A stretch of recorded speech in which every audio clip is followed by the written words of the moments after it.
আপনি কি জানেন জুলাই সনদে হা বললে কি লাভ আর না বললে কি হতে পারে ক্ষতি?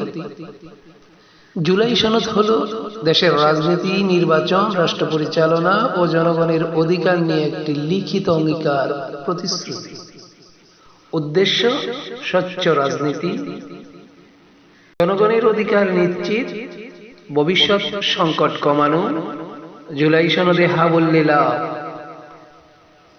রাজনীতি স্থিতিশীলতা, জনগণের অধিকার সুরক্ষা, আন্তর্জাতিক বিশ্বাস বাড়ে, ভবিষ্যৎ প্রজন্মের জন্য রোডম্যাপ। জুলাই সনদে না বললে সম্ভাব্য ক্ষতি: রাজনৈতিক অনিশ্চয়তা বাড়ে, জনগণের আস্থা কমে, অর্থনৈতিক ঝুঁকি, ভবিষ্যৎ সংকটের দরজা খোলা থাকে। আপনার মতামত কি? কমেন্টে লিখুন। আপনি জুলাই সনদের পক্ষে না বিপক্ষে?